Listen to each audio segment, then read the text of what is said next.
So the first part of this problem is very similar to the example that we just did before, but this time we're finding KSP given concentration rather than finding solubility given concentration.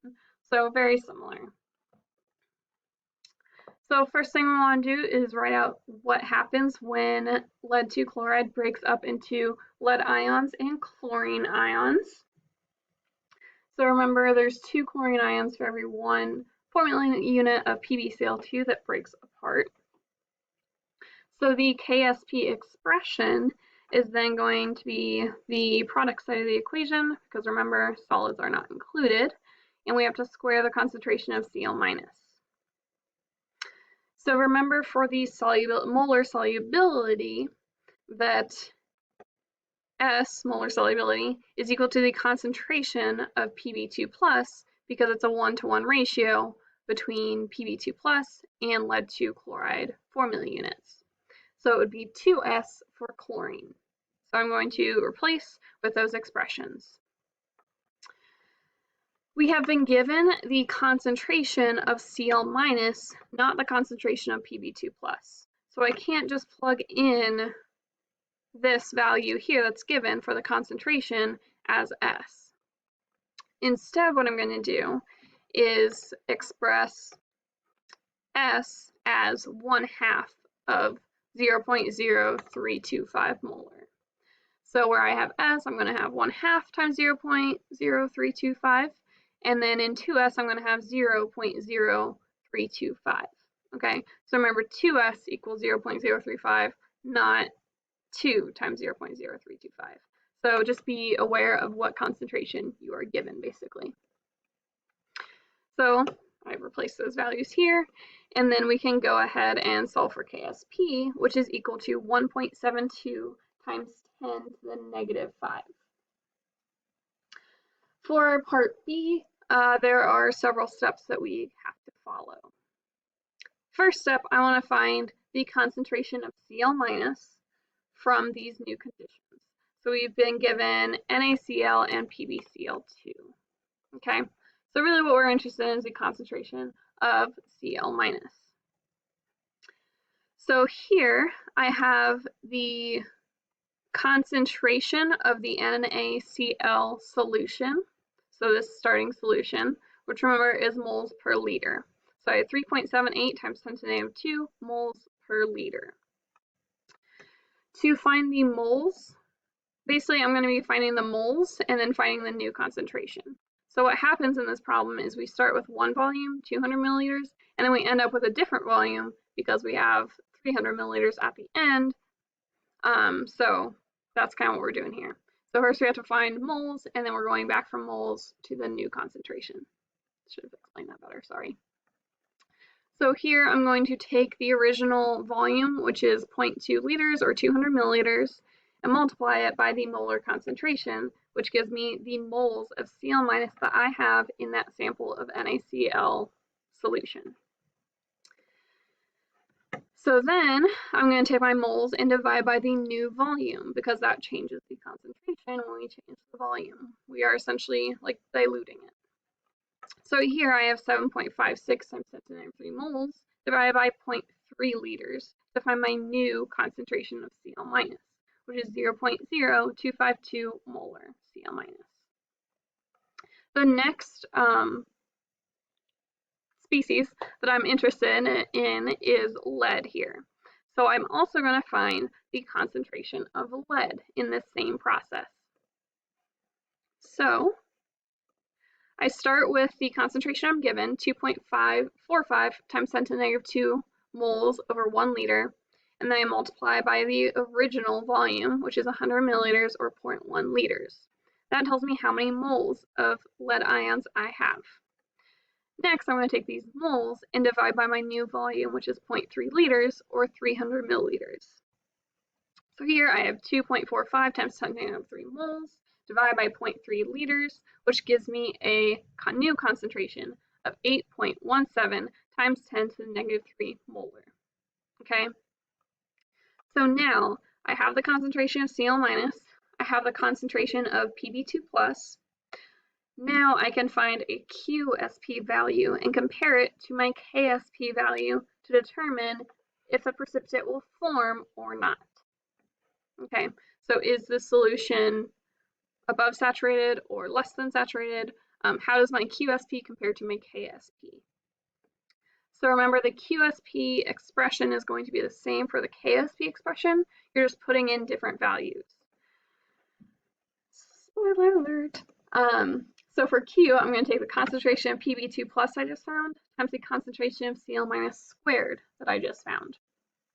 So replace those values, I get a Q value of 5.19 times 10 to the negative 6. This Q value is less than my KSP value that I found, which was 1.72 times 10 to the negative 5. So the solution is unsaturated, no precipitate will form. There will be no solid in that solution. Next, we're going to be talking about the common ion effect. So this involves basically a mixture of two solutions with a common ion. So that's where the common ion comes into effect. So a common ion isn't like an ion that we see a lot in everyday life. It's an ion that two solutions share that's then going to affect where the equilibrium concentrations lie. Okay, so when we have a weak electrolyte and a strong electrolyte, so for example, a weak electrolyte is anything that doesn't dissociate 100%. Strong electrolyte does dissociate 100%. So in this case, NaCl is our strong electrolyte. PbCl2 would be our weaker electrolyte. So when two weak and strong are mixed,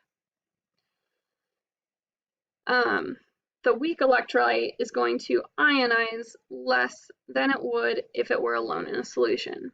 So the weak electrolyte equation is the one that's going to be affected by the strong electrolyte, the stronger electrolyte, or strong and weak are relative. So here, the NaCl, the strong electrolyte, is affecting our weak electrolyte here. When we put these two solutions together, NaCl produces Na plus and Cl minus ions. The Cl minus ions, which is the common ion in this example, is going to affect the overall concentration of Cl minus in the overall solution, which would then, if we increase this concentration due to Le Chatelier's principle, it would push the equilibrium to the left towards the reactant side to then produce more solid. So the equilibrium of the first reaction then shifts. Cl minus is the common ion that causes the equilibrium in the first reaction to shift. So here we have two solutions with a common ion. We want to find the concentration of barium and sulfate after 0.02 grams of barium nitrate are added to 400 milliliters saturated solution of barium sulfate and equilibrium is established. Assume that the volume remains the same and the final temperature is still 25 Celsius.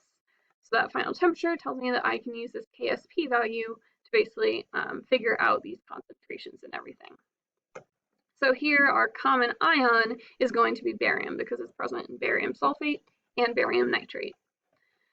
First, we want to find the moles of barium 2 plus in the original solution, so in the saturated solution of barium sulfate.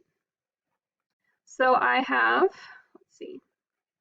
I have a KSP for barium sulfate equal to concentration of barium times the concentration of sulfate. Then I can replace with like the solubility expression saying that our solubility, since it's a 1-to-1 ratio, is going to be S times S, which is S squared, to figure out the molar concentration at equilibrium when the solution is saturated. So my S is equal to the square root of my KSP value that was given, which is 1 times 10 to the negative 5 molar. So that's my molar concentration of barium. To find moles, I have to cancel out that liters because remember, molar is moles per liter. So I'm going to multiply by my volume that I have, which is 400 milliliters or 0.4 liters. So we're going to take 0.4 liters, multiply by my molar concentration that I found, and I find out that we have 4 times 10 to the negative 6 moles of barium ions. Next, we're going to find the moles that were added. We were given this in grams, so all that we have to do is go from grams to moles using the molar mass of barium. So I have 0.02 grams of barium nitrate. I multiply by 1 mole over the molar mass of barium nitrate. Since there's 1 mole of barium for every 1 mole of barium nitrate, it's just a 1-to-1 ratio, and I get 7.65 times 10 to the negative 5 moles of barium. So remember, this last step can be important. So sometimes it's not going to be a 1-to-1 ratio, it's going to be a 2-to-1 ratio. So don't forget to basically isolate the ion that you're actually interested in. So I've added 7.6 times 10 to the negative 5 moles of barium. Next, we're going to find the concentration of barium in the final solution at equilibrium. So concentration is expressed in moles per liter.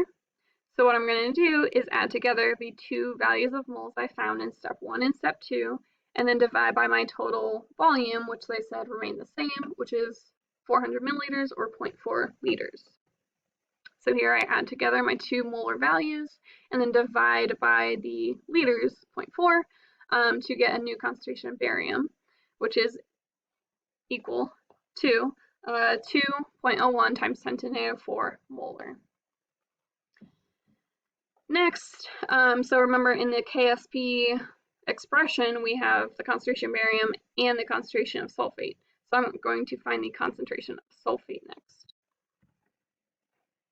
Oh, yes. So the concentration did increase, which will be important.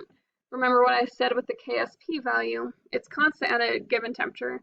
So if we change the concentration of one species, the concentration of the other species in the KSP expression has to change so that that KSP value remains the same. So if we increase barium 2+, we expect a decrease in sulfate.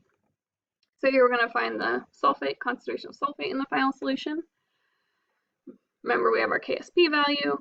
The concentration of sulfate is going to be the KSP divided by the concentration of barium. We know the KSP that was given. We just solved for the concentration of the new concentration of barium. So we can find the new concentration of sulfate, which is equal to 5.5 times 10 to the negative 7, which is less than we started, which is what we expected. So we're pretty confident in that answer and mass. Okay. So here again we have another example. AgCl does not experience 100% dissociation. Cl- is still our common ion that is added to the solution. So the equilibrium in the second reaction will lie further to the left than it would because of PbCl2. So remember, the weaker electrolyte is affected by the stronger electrolyte. So you can compare KSP values to figure out who has a stronger or a higher KSP. So who is the stronger electrolyte, who is the weaker electrolyte. In this case, AgCl- is the weaker electrolyte, so it is being affected by the lead solution, which is adding chlorine ions to the solution, pushing AgCl to the left, forming more solid.